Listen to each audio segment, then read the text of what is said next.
Hello, magandang gabi po. Pag-usapan naman natin yung palabas na kailangan natin maintindihan si yung batang congressman, bilib ako dito, the youngest billionaire in the Philippines. Si Leandro Ligarda Liveste. Very short lang na biography niya. Siya po yung anak ni Loren Ligarda at ni dating gobernador Antonio Leandro Liveste ng Batangas. Liveste nga. So ngayon, siya yung pinanganak siya, naging model po siya ng promilkid. Mga promil na gatas. So nagiging, ang dating niya henyo siya. At nag-aral nga siya dun sa, ng college sa one of the best universities in the world. Tinatawag na Yale University. It's in the league of, Ivy League kasi sila ng Harvard, yung Oxford. Yan, magkasama sila. May mga iba-ibang mga universidad ng ganun. Columbia University, isa rin yan sa New York. Galing din yan. But anyway, the story does not end there. Nag-aral siya sa Yale, hindi pa siya nakatapos ng pag-aral, ay nag-quit sa schooling. Nag-drop. Bakit? Kasi po, langga, nakita niyang opportunity na kikita siya. Yan pa lang kaibahan ng mga estudyante sa Pilipinas na nag-aral kaysa yung sa Amerika nag-aral. Yung mga Amerika para nag-aral, magagaling mag-isip sa negosyo. Kita mo si Bill Gates, hindi nakatapos. Si Steve Jobs, hindi rin nakatapos. Pero, naging bilyonaryo. Nakagawa ng cellphone, nakagawa ng laptop, nakagawa ng computer na Apple, nakagawa ng lahat-lahat, mga gawa ng mga cartoon characters. Yung mga NXT, siya rin na gumawa niyan. Benenta niya lang.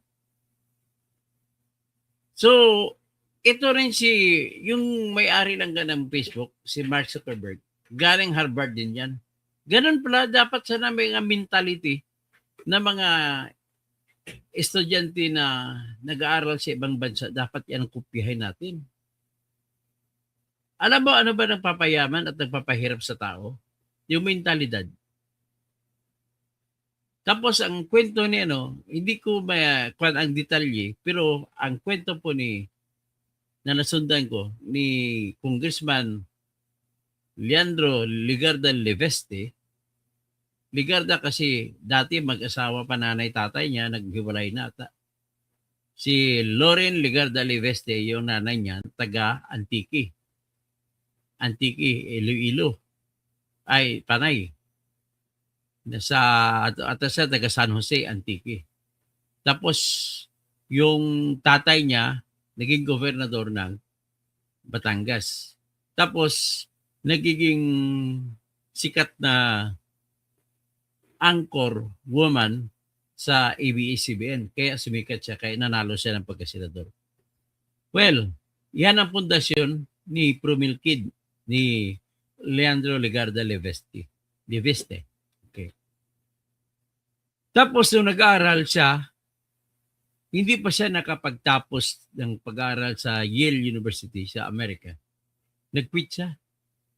He was 20 years old then. Bakit siya nag-quit? Kasi may oportunidad siya nakita.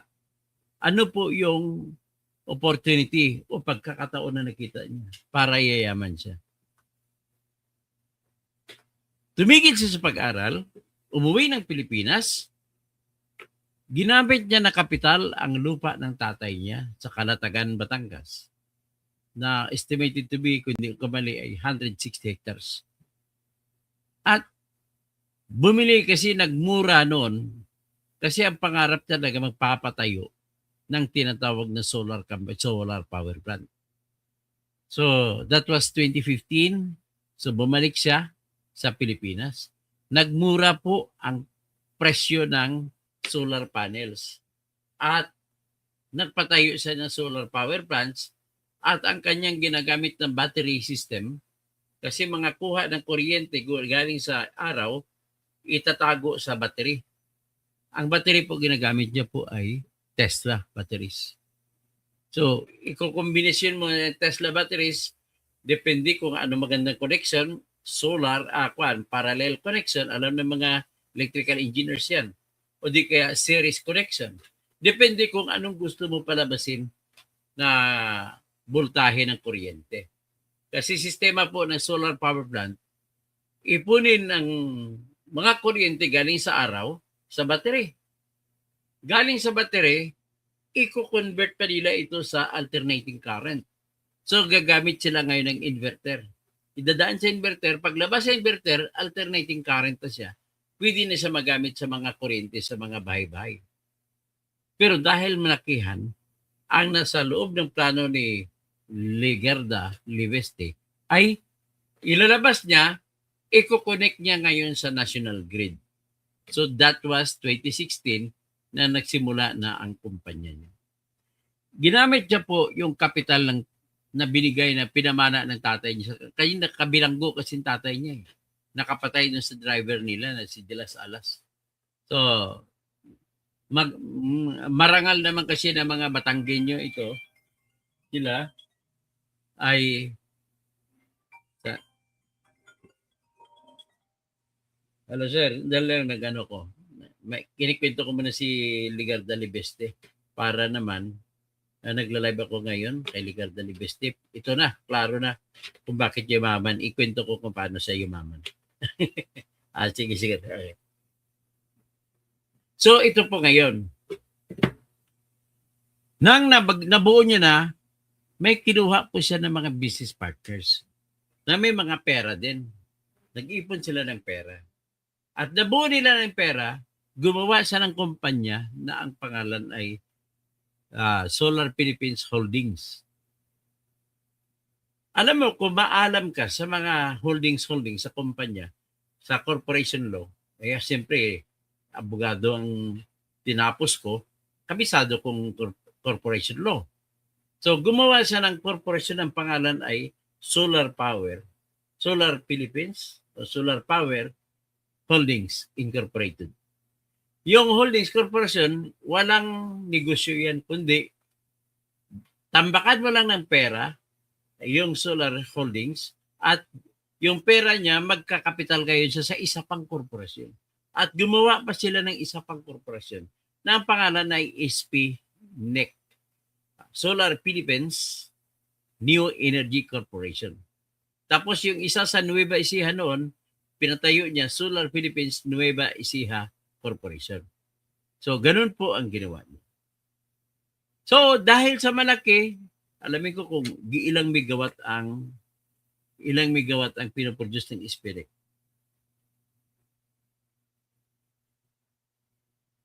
How many megawatt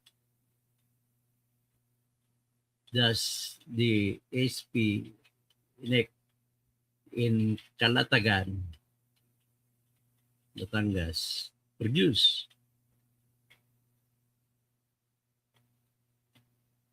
Yan.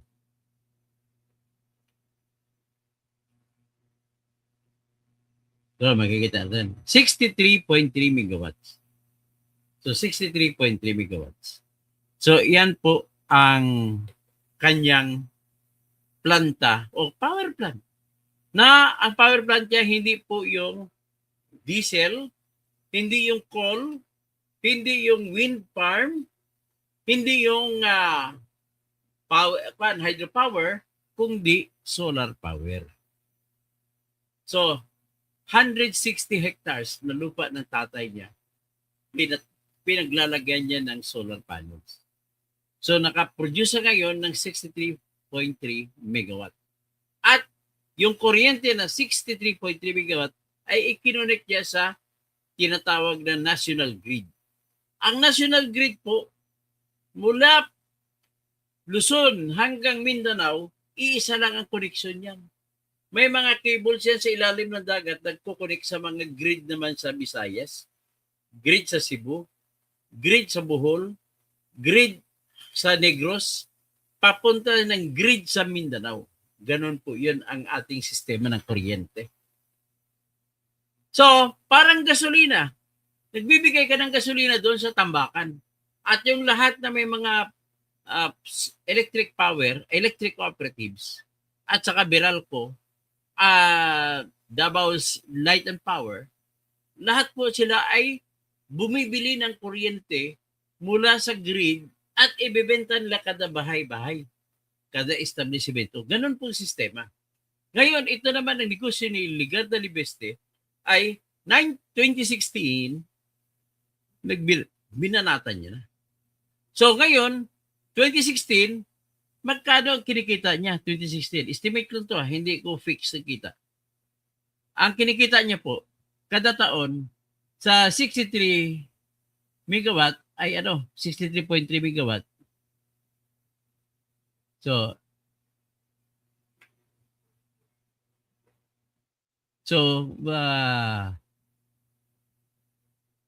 pero ang nameplate capacity niya ay 63.3 megawatt. Pero may ano pa pala siya. Mayroong pala siyang peak power na 88.6 megawatts. Ngayon, kung ganun ang kanyang pinoproduce, magkano kinikita niya? Imagine natin. So, ang competition po ay ganito. Pag-compute kung magkano kinikita niya, may binabayad ang tinatawag na nagme-maintain ng national grid, isang kumpanya naman yan. Nagbabayad siya sa mga nagsusupply ng kuryente. At ang kuryente na sinusupply, kagaya ng wind, solar, renewable na kagaya ng tubig. So, nagbabayad sila doon, ang grid, nagbabayad sa mga kada planta. So, kung 88 megawatt ang kanyang ang pinoproduce ni Leviste ay ang presyo kada megawatt ay 8 pesos and 69 centavos. So binabayaran siya every year, every day yan, every day. So times kung baka 88, makaproduce 60 na lang, 60 megawatt. So 60 million watts ang 60 megawatt. So kada araw, ang kinikita ni Leviste ay ganito. So ang kinikita ni Leviste, kada isang araw, 521 million pesos sa kanyang planta. Matindi, no? Batang yan.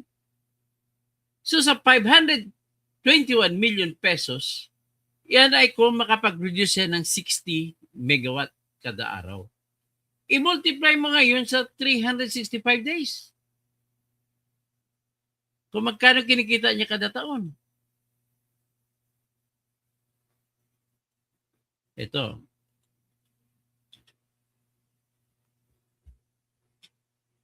Times 365 equals. So kada taon, ang kinikita ni Leviste ay 190 billion 311 million. Yan ang kinikita niya. Pero siyempre may gastos pa siya. So malamang ang net income niya dyan nasa 1 billion. Hindi 1 billion. Kasi ang benta niya 190 billion eh. So malamang malaki talaga ang kinikita niya. So marami sinisweldo ang tao. Siyempre babantayan ng lahat ng tao ang kada panel baka magdudumi, tagalinis, tagabuhos ng tubig para malinisan, tagabantay, kaya nang baka mapasok ng kalabaw. Okay, papakita ko sa inyo ang kanyang planta ha, para may imagine niyo kung gaano kayaman yung bata.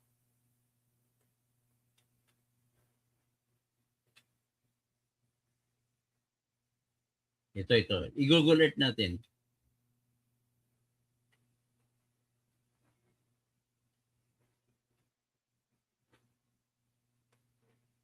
So, kalatagan na, hanapin natin ang kalatagan.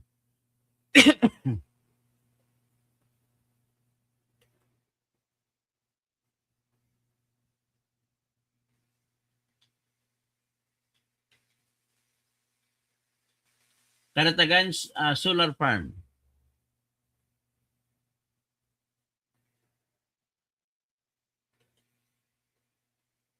Ito po yung kalatagan, ipapakita ko sa inyo. Ito yung nagbibigay ng income sa kanya ng halos 200 billion a year. So marami siyang pinapasweldo, libo-libo, 10,000 natin tao niya, o ano, megit. So ganun kagaling po si Leandro Libeste. Ay, kahit hindi na siya mamulitika nagnegosyo lang siya, wala na siyang pakialam sa mundo. O yan po yung kanyang planta. O yan ang wind farm niya, niya, solar power plant niya. Power farm. 160 hectares po lahat yan. Yan. Kita mo may mga ibang lugar bulubundok yan hindi niya nilagyan. So pwede pa paglagyan yan. Yan po ang kanyang Solar Philippines Kalatagan Corporation, SPCC tawag. So tingnan natin.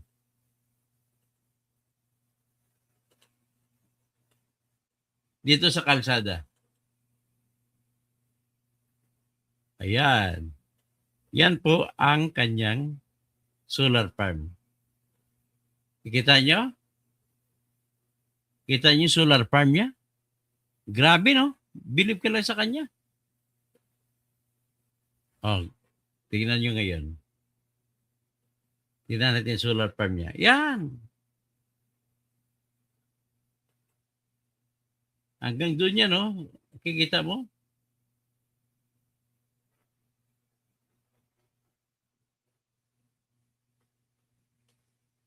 Yan. Yan ang mga solar farms niya.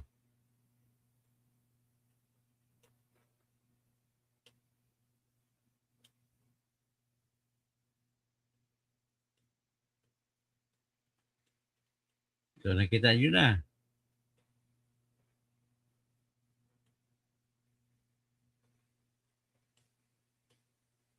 Awit ko'y pakinggan. Yan. Nakita mo pa dyan hanggang sa dulo. Ayan ang tarpaulin ni Leandro. Itong gate ng farm niya. Ayan.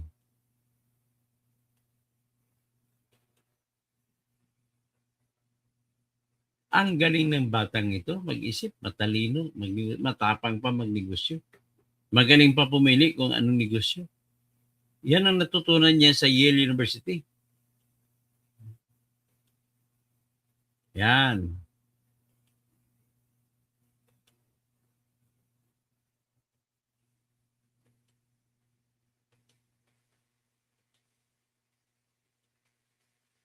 So, buong lupa na yan na may bakod na gano'n, ay kanyang lupa yan na minana niya sa tatay niya. Kasi nung nabilanggo ang tatay niya, kailangan mong pagmana mo na kagad ang iyong mga kayamanan. So, ganun po siya kayaman. He is earning almost 200 billion a year. Bakit pa siya tumakbo? Ngayon, ang sabi niya, parang kulang ang buhay niya. Parang hindi kompleto. At wala pa siyang asawa sa ngayon. Naku, maswerte ang babae ng pang-asawa nito. Wala pa siyang asawa ngayon. Sigurado maghigpit si Mama Loren nito. Mamimili ng babaeng makaasawa ng anak niya. Oh. So ngayon, 2016, ang ginawa niya po, kung nakakaintindi kayo sa tinatawag na Philippine Stock Exchange, para kumita, para makakuha pa siya ng kapital, ay nirehistro niya sa Philippine Stock Exchange ang kanyang kumpanya na SPDEC. At dahil doon yung SP Holdings Incorporated. So dahil nakalista na siya sa Stock Exchange, maraming bumili ng kanyang shares. Bibili nga ako dahil doon nakilala ko, bibili ako ng kanyang shares para magiging part owner din ako ng Spinec.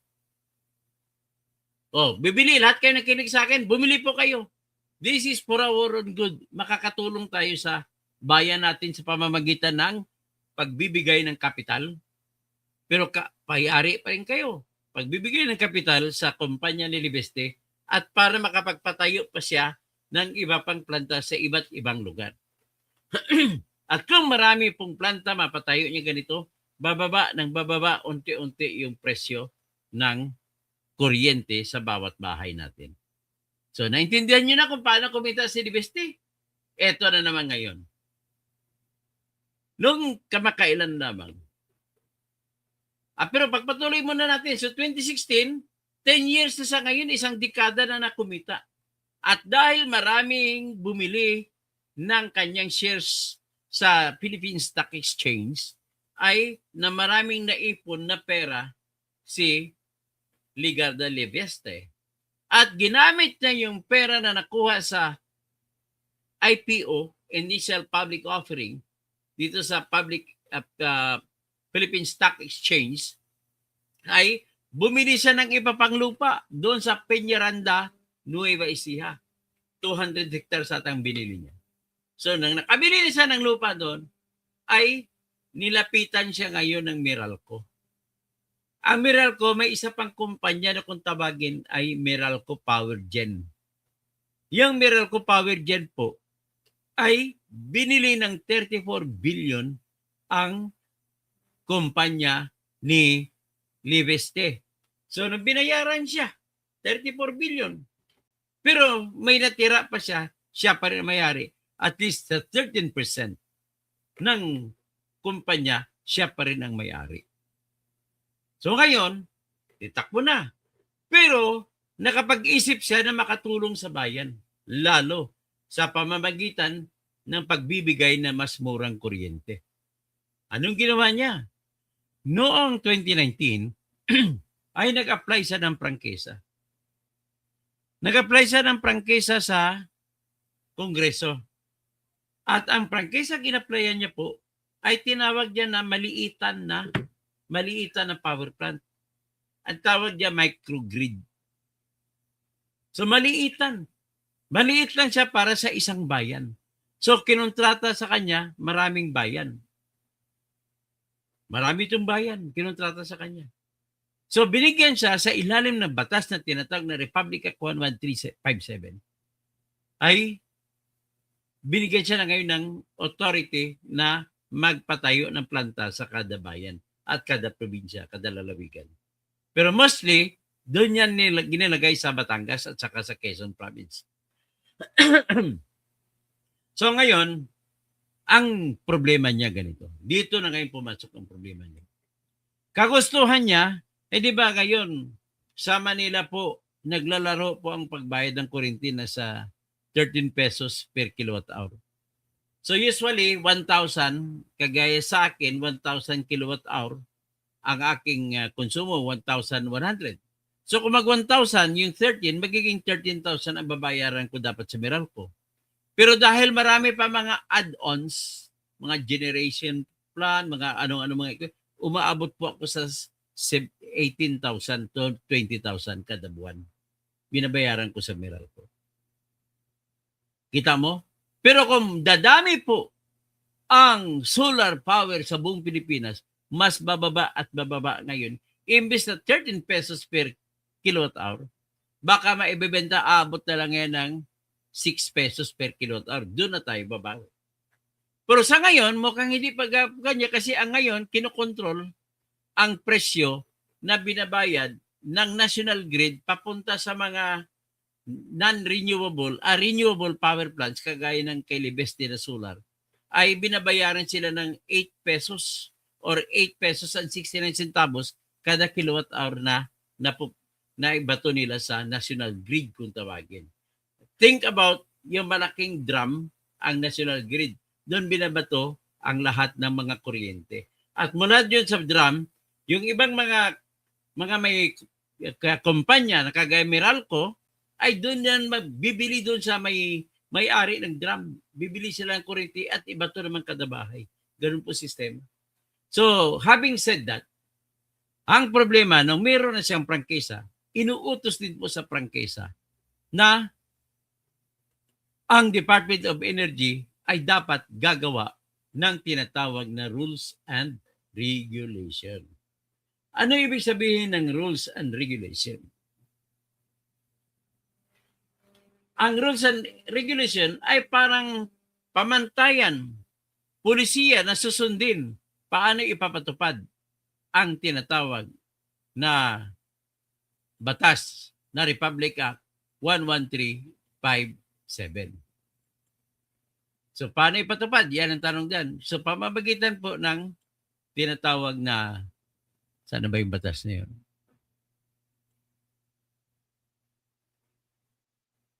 RA 11357. So, ito yun. Ipapakita ko sa inyong RA 11357.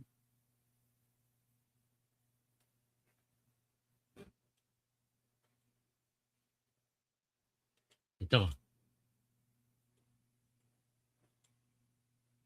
Ang problema ko lang dito kasi, yung mga gumamit sila ng politika, galit sila sa bata dahil sa Cabral Files, ay binanata nila ng penalty ko na 24 billion, which is mali. Paliwanag ko mamaya. Ito po, yung prangkisa. Nakalagay, Republic Act 11357, July 31, 2019, pinasa. So makikita mo ay an act granting solar para sa Bayan Corporation. The franchise, little franchise, sabihin mo maliliit na franchise para sa mga bawat bayan-bayan. So ano to mga prangkisa na maliliit? So ito po nakabanggit sa section 1.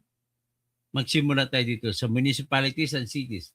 Aklan, Aurora, Bohol, Cagayan Province sa norte, Camiguin, tapos Capiz, Compostela Valley, Davao Oriental, Guimaras,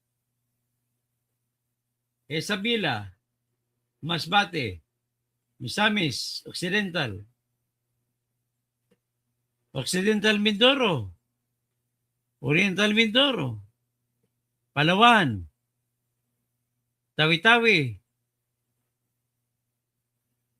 and in the municipalities and cities of Agoncillo, Talitagtag, Balayan, Baliti, Bawan, Calaca, Calatagan, Cuenca, Ibaan, Laurel, Lemery, Lean, Lipa, Lubo, Monebambini, Malvar, Mataas na Kahoy, Nasugbu, Padre Garcia, Rosario, San Jose, San Juan, San Luis, San Nicolas, Santa Teresita, Taal, Talisay, Tanawan, Taysan, Tingloy, and Tui in the province of Batangas. And in the municipalities and cities of Agdanan, Alabat, Atimunan, Buenavista, Bordios, Calawag, Katanawan, General Luna, General Nakar, Ginayangan, Gumaka, Infanta, Jumalig, Lopez, Makalelon, Mulanay, Padre Burgos, Panukulan, Patunungan, Perez, Pitogo, Plaridel, Polillo, Quezon, Rizal, Real, San Andres, San Francisco, San Narciso, Tagkawayan, and Unisan. Yan po yung kanyang prangkesa na binigay ng batas. Malilitan lang yan bawat bayan. Hindi siya konektado bawat sa lahat. Isa-isa, kada bayan-bayan. Independent of each other. Binigay yan ng batas sapagkat wala pa pong kuryente karamihan yan. Kuuko ng pangkuryente. Ang tawag yan microgrid. Microgrid refers to a group of interconnected loads and distributed energy resources within clearly defined electrical boundaries that acts as a single controllable entity with respect to the grid. A microgrid can connect from the grid to enable it to operate in both grid-connected or island mode. So, remote and unviable area. Okay, kaya na yan, technical. Nakalagay po rito sa Section 11 ng batas na ito, term of franchise is 25 years. from the date of the effectivity of that act. Maliban na lamang kung makansila. Pero yung prangkisa na ito ay automatic na makakansila pag dumaan ang 2 taon na hindi ginagamit. So ngayon, titingnan, punta tayo sa operational. So operational. Ito, operationalization pala ang tamang term. So the Department of Energy, in consultation with the Energy Regulatory Commission and other stakeholders, shall promulgate the necessary rules and regulation. Yan, rules and regulation. Hanggang ngayon, ang reklamo ni Libeste ay makakatulong na sana siya sa mga bayan na yan.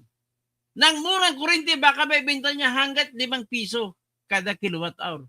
At kung makakonsume ka ng 1,000 kagaya ko, the kilowatt hour, 5,000 pesos lang bayaran mo. Pero usually sa bahay na maliit, tatakbo lang po yan na 300 megawatts. Kaya itong 5 pesos, di 1,150 lang bakwan mo. Kung mga 1,005, normally 100 lang yan. Sumura lang babayaran nyo. Aabot na 1,000 lang babayaran mo kuryente. Pwede pa mapababaan. Kung matagal na, nakabawi niya na yung kapital niya, pwede pang ibenta piso na lang kada kilowatt hour. Yan ang pangarap ni Libeste. Ngayon, hindi natuloy.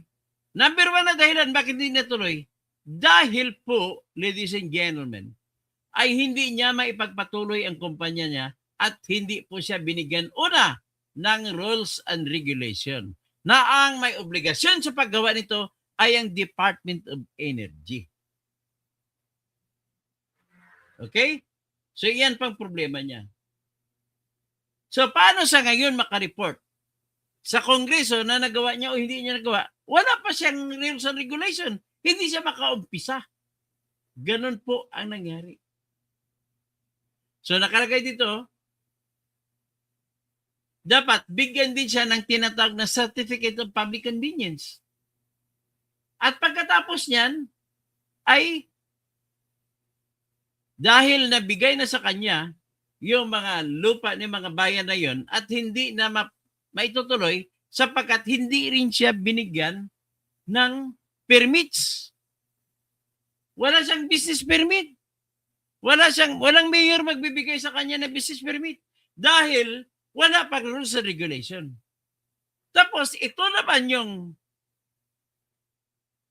bastos at walang mudo na si Sharon Garin.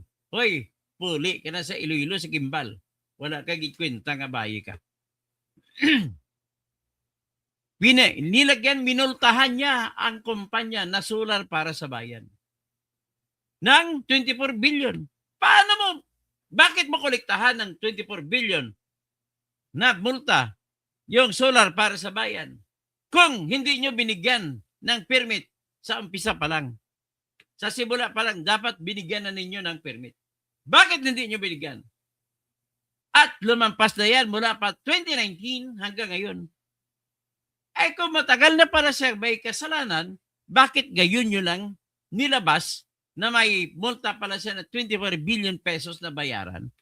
Gayong sa kasagsagan siya sa pagbulgar ng Cabral Files. Nagalit kayo, sinugo, inutos si Kwan? Inutos kayo sa inyo ni BBM tsaka ni Lisa para mapatigil niyo si Libeste? Yan po. Ngayon, nakita ko po sa interview ipalabas kong interview ni Karen Davila kay Libeste at nangako siya na ibibisto niya ang mga sindikato sa likod ng mga solar power plant.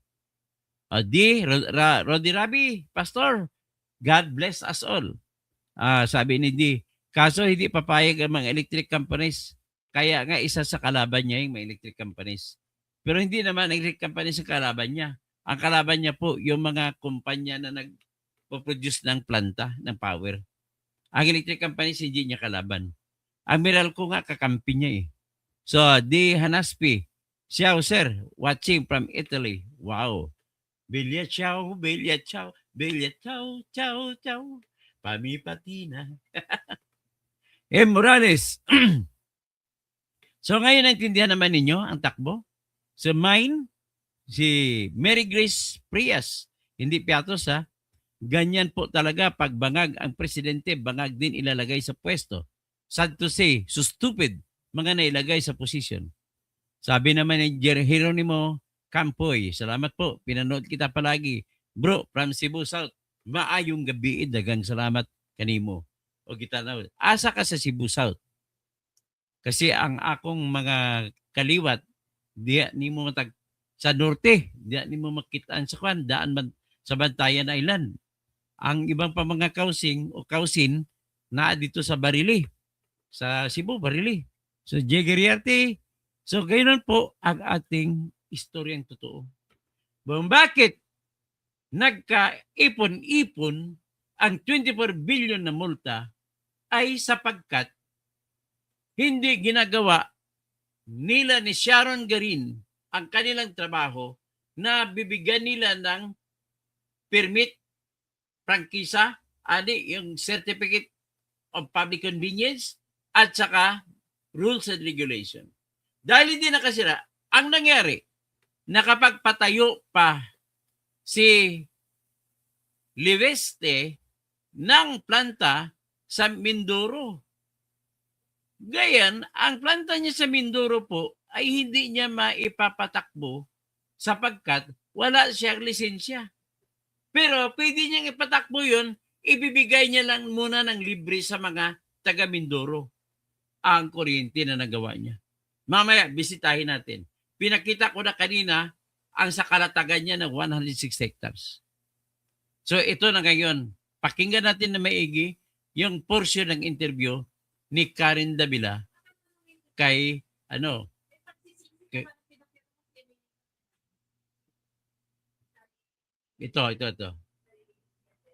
Huwag ka maingay, ba't narinig ka? Yung sabi ko nagkapagkwentuhan. Ito.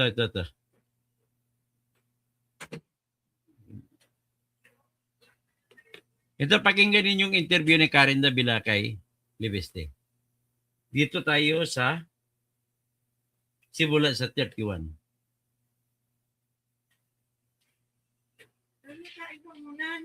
Patapusin ko lang ito. Nagla-live ako, marinig ka. Bibilisan natin ha. Naintindihan mo na ba kung paano kumikita si Liveste? Okay. Ito na. But if you're talking about I think it matters because No, the issue actually, is who government gives contracts to. wonderful question. Yes, but then let's finish this first. We will go back to this. Let us have But another discussion on the list of all the winners Ang of problema dito, DOE no? auctions, not only for solar Ulitin energy, natin. but for all kinds of renewable energy. Ayoko lang pong madamay ang buong power industry, Ma'am Karen. Pero pag mabuksan natin ang mga winners ng lahat ng mga DOE at ibang power supply. Dito, gusto niyang ibisto na marami palang sa negosyo ng mga solar. Marami! Matindi ang korupsyon. Mukhang ang i-ikon niya. Bantayin nyo lang.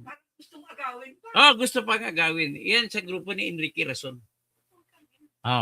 Si Enrique Rason ang may-ari ng kumpanya na nagpapatakbo sa Binaliw Landfill sa Cebu na gumuho. Yan. Yan pa lang, pwede Kaya pakinggan niyo ito yung interview. Bids sa buong bansa, baka we will be taken off the air. Because this is actually my reputation in the power industry. I bid low to bring the price down. Whereas bidding Ibig sabihin, nung pumasok siya sa kanyang negosyo na solar, siyempre hindi naman krudo ginagamit niya. So wala siyang gastos. Nung pumasok siya, galit sa kanya kasi bumaba ang presyo. Dapat pala, Meralco sa Manila, ang sisingilin na sa 16 pesos per kilowatt. Bumagsak pa nga 13 pesos ngayon.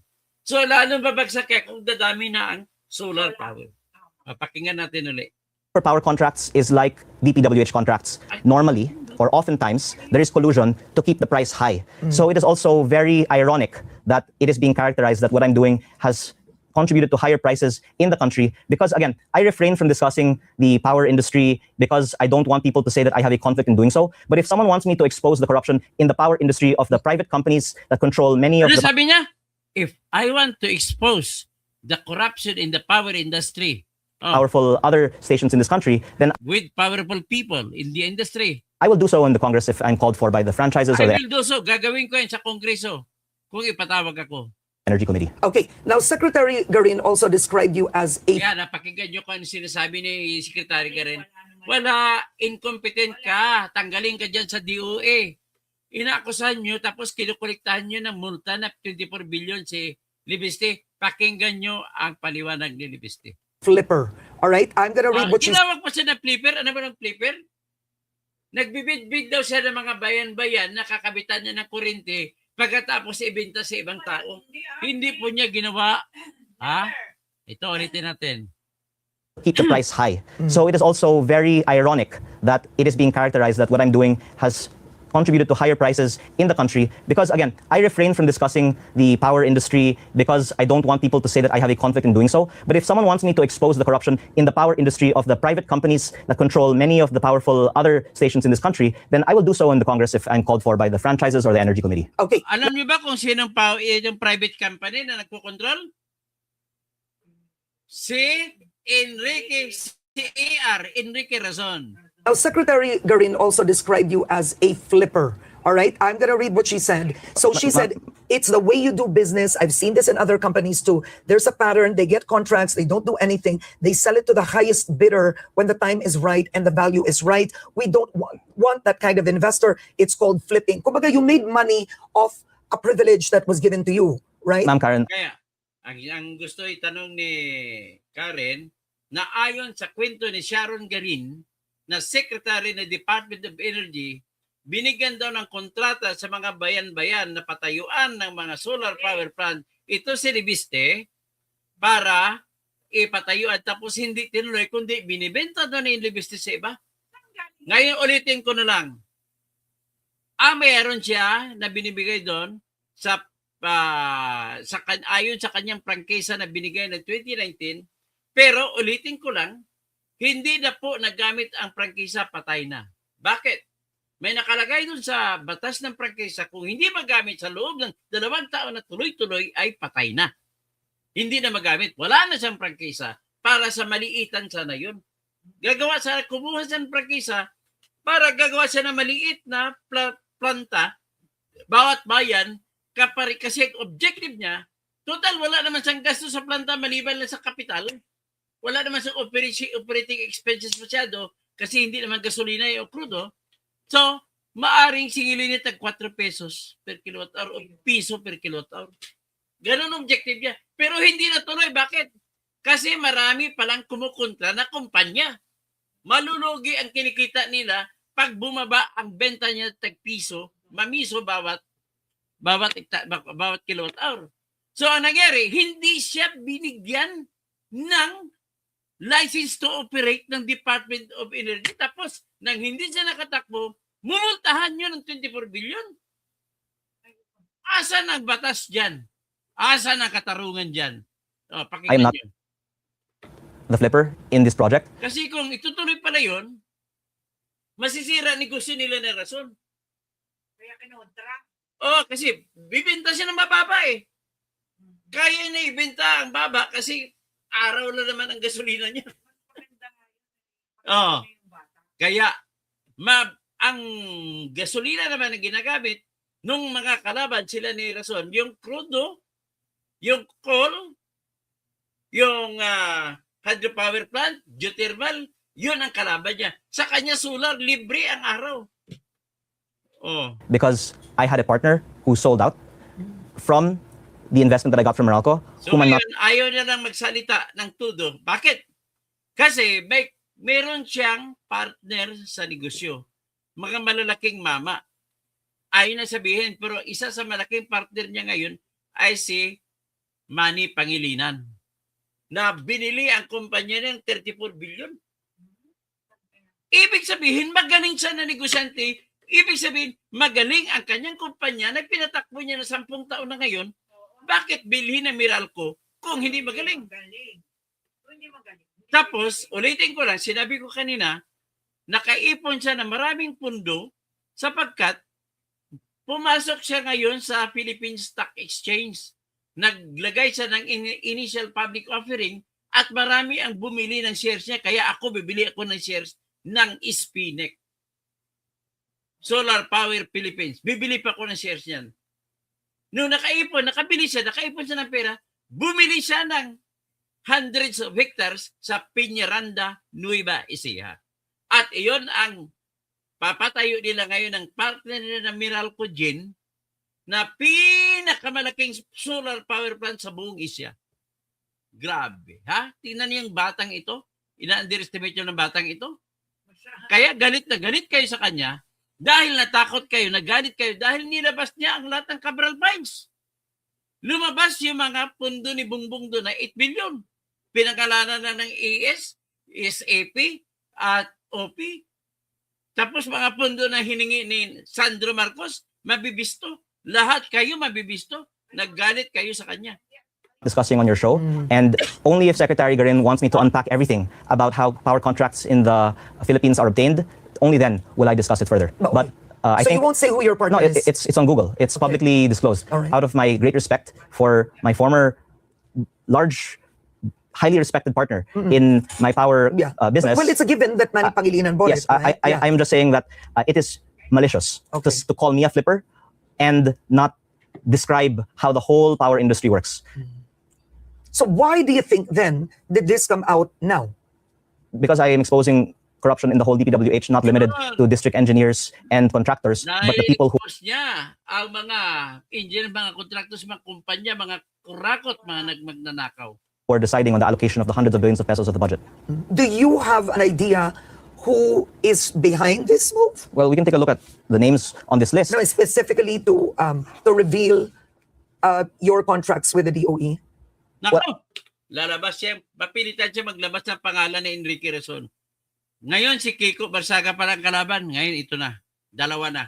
It could very well be that they're all helping each other because I've made many enemies on exposing contractors who are connected with many cabinet secretaries, who are also aligned with people in Congress who have been the ones publicly speaking out against me. But again, I think the public can see the timing of all this, and that what I am just adding on your show is that all of this talk about my not proceeding on contracts is not of public interest insofar as I was not given any exclusive right to do so. It is only if I wanted to proceed on them that I would have the ability to invest in them. But So in effect, what you're saying is by granting you these contracts, it is not to the detriment of anyone else. you did not take away the opportunity for other people to build. Is that what you're saying? Yes, and I'm not the one discouraging investment right now. It is the talk about so-called, not from my words, political harassment of investors in the private power industry that is discouraging investors from coming into the Philippines. Okay, but were you one of those investors wherein you got these contracts and you benefited from the FIT?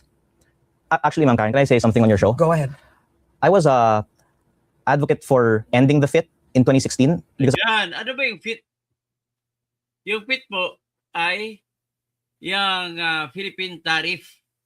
Yan po nagko-control kung magkano ang presyo na ibabayad mula para sa solar power. Ngayon, sinabi ko kanina na kumikita siya ng 510 million kada araw. Tapos, dahil sa competition na 8 pesos at 69 centavos kada kilometer na binibenta niya. Ngayon, ang gusto niya mangyari, pababain pa niya yan. Ayaw niya tumanggap ng malaking pera just because wala naman siyang operating expenses. Araw lang. So gusto niya pababain. Kahit 2 piso lang. Ngayon, galit sa kanya ang sindikato ng FIT. Sino ang tao sa gitna ng FIT na nagkokontrol ng presyo para hindi babagsak ang industriya nila? Enrique Razon. Yan po. Siya po, ang kumpanya naman niya ng power ay Philippine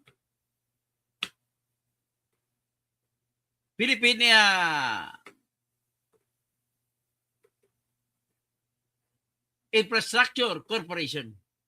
FIT. fit for all trade. Yan po ang magpo-produce ang tawag na tariff.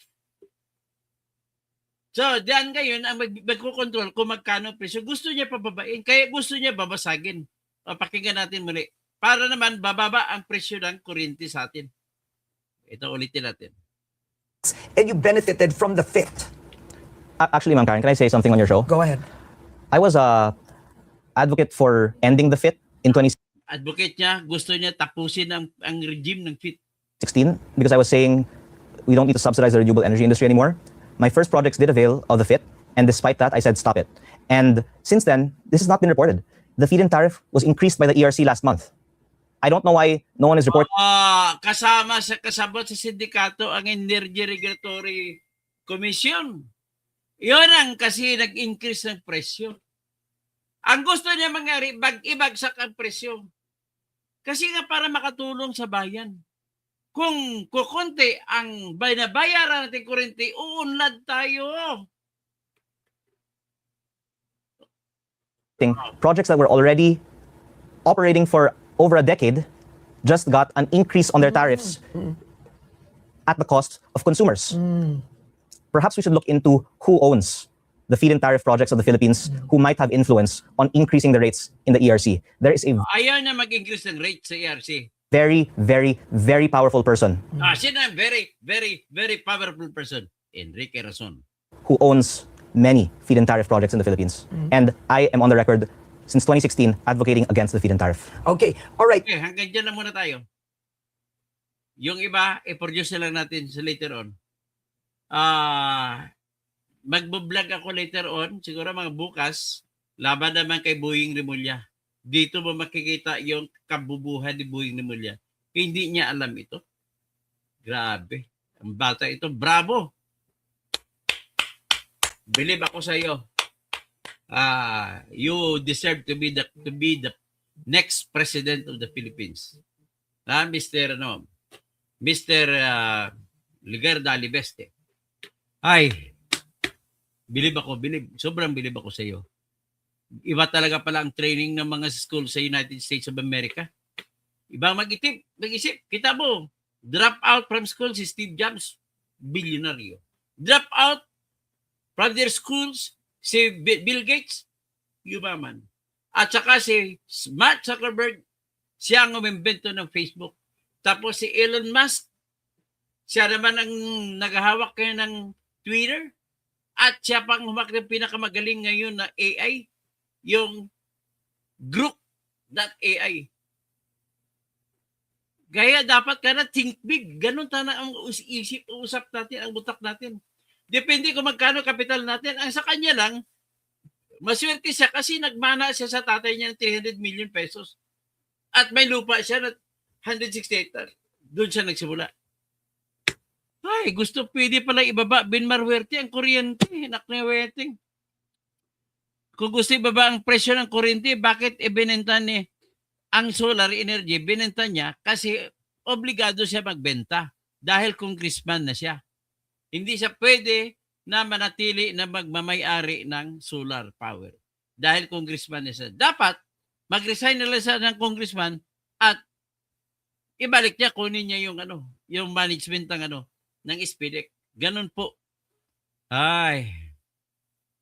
So, Romel Bingson, daimbaga grabe Morales, Wailin Ben, brain fog. Talagang brain fog ito siya. No? So, hanggang dyan lang. Magandang gabi po sa inyong lahat at yan na muna ang ating kuwan ngayon. Paki-share, paki-like at para naman dumami po ang ating komunidad ng mga katotohanan. Maraming salamat po at Tony Bumbitabad. Magandang gabi po.